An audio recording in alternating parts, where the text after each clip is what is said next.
नमस्कार। आकाशवाणी जयपुर अजमेर से प्रस्तुत हैं प्रादेशिक समाचार।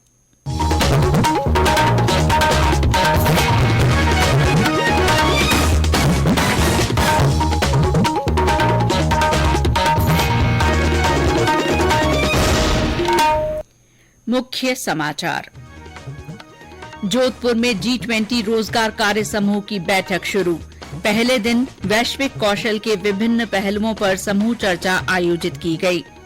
मुख्यमंत्री अशोक गहलोत ने विधानसभा में राज्यपाल के अभिभाषण पर हुई बहस का जवाब दिया, सरकार की उपलब्धियां बताई। आज विश्व नम भूमि दिवस पर राज्य में विभिन्न जागरूकता कार्यक्रमों का आयोजन हुआ और विश्व प्रसिद्ध मरु महोत्सव जैसलमेर के पोकरण में शोभा यात्रा के साथ शुरू हुआ।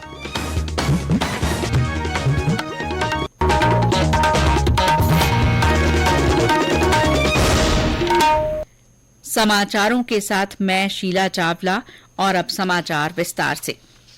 जोधपुर में आज से G20 रोजगार कार्य समूह की 3 दिन की बैठक शुरू हुई। आज पहले दिन श्रम और रोजगार मंत्रालय की ओर से वैश्विक कौशल और योग्यता के सामंजस्य के लिए रणनीतियों की खोज और सामान्य कौशल वर्गीकरण के लिए एक रूपरेखा विकसित करने विषय पर समूह चर्चा आयोजित की गई। चर्चा की अध्यक्षता और संचालन कौशल विकास और उद्यमिता मंत्रालय के सचिव अतुल कुमार तिवारी ने किया।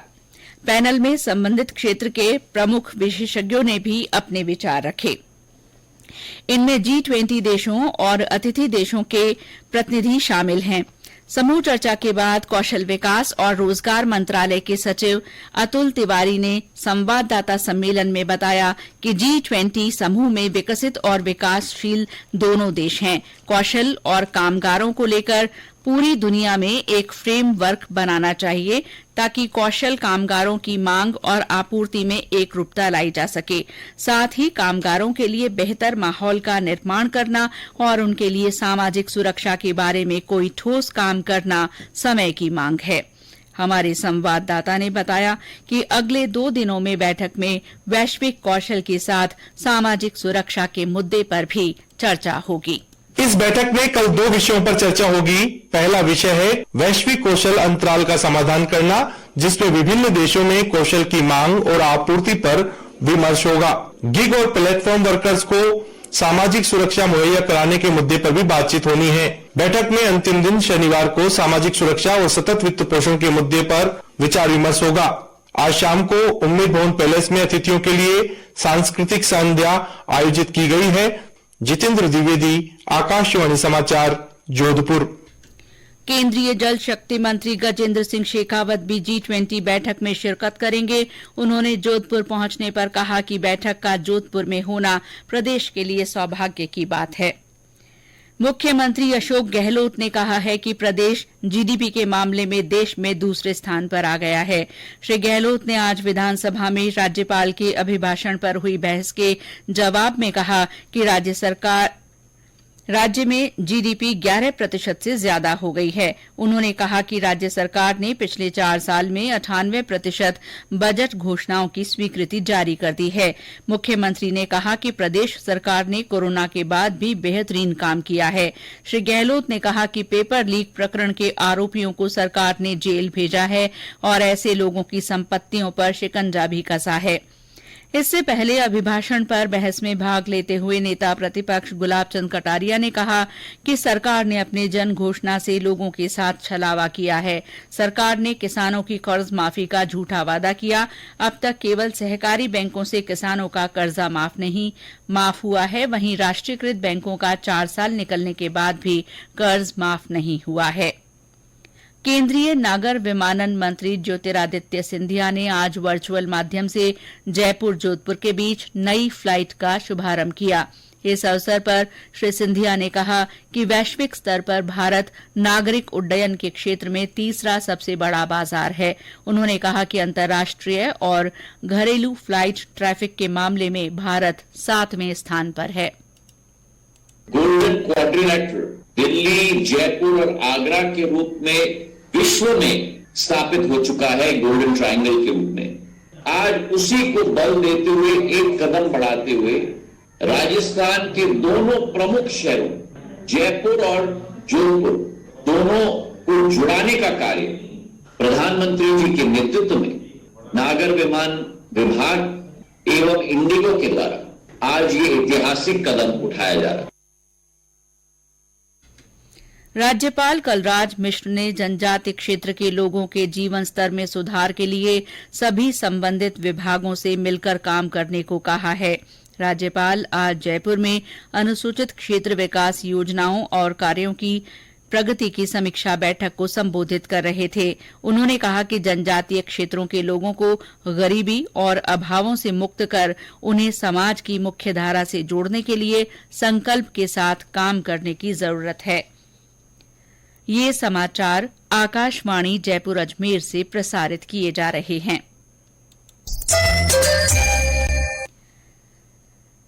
आज विश्व आर्द्र यानी नम भूमि दिवस है। जैव विविधता के संरक्षण में नम भूमि के महत्व के बारे में जागरूकता पैदा करने के लिए हर साल 2 फरवरी को ये दिवस मनाया जाता है।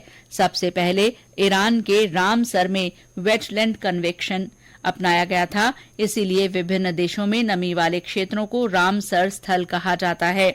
पूरे दक्षिण एशिया में भारत में सबसे ज्यादा 13 लाख हेक्टेयर क्षेत्र नमी वाला है और यहाँ 75 रामसर स्थल हैं। इनमें से राजस्थान में 2 रामसर स्थल, भरतपुर का केवलादेव राष्ट्रीय उद्यान और जयपुर जिले की सांभर झील है। भरतपुर के राष्ट्रीय केवलादेव उद्यान में विश्व वेटलैंड दिवस पर कई कार्यक्रमों का आयोजन किया गया। इसके तहत स्कूली बच्चों को केवलादेव राष्ट्रीय उद्यान का भ्रमण कराने के साथ ही उन्हें नम भूमि की उपयोगिता के बारे में जानकारी दी गई। उद्यान के सालेम अली व्याख्यान केंद्र पर संगोष्ठी का आयोजन किया गया और पर्यावरण को बचाने तथा वेटलैंड थीम को लेकर चित्रकला, निबंध और भाषण प्रतियोगिता भी संपन्न हुई। इस मौके पर केवलादेव उद्यान को प्लास्टिक मुक्त करने के लिए सफाई अभियान भी चलाया गया। बूंदी में विश्व आर्द्र भूमि दिवस पर जिला पर्यावरण समिति द्वारा देवडूंगरी, बरधा बांध के आसपास और गागोस में कार्यक्रम आयोजित किया गया। इस दौरान विद्यार्थियों के लिए प्रश्नोत्तरी और चित्रकला प्रतियोगिता कराई गई। साथ ही बच्चों के लिए बर्ड वॉचिंग सेशन भी रखा गया। सवाईमाधोपुर और डूंगरपुर में भी इस मौके पर पर्यावरण संरक्षण संगठनों की ओर से विभिन्न कार्यक्रम आयोजित किए गए। विश्व प्रसिद्ध मरु महोत्सव आज जैसलमेर में शुरू हुआ।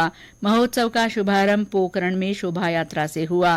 कैबिनेट मंत्री सालेह मोहम्मद और जिला कलेक्टर ने महादेव मंदिर में पूजा अर्चना के बाद हरी झंडी दिखाकर शोभा यात्रा को रवाना किया। शहरवासियों ने यात्रा पर फूल बरसाकर जगह जगह इसका स्वागत किया।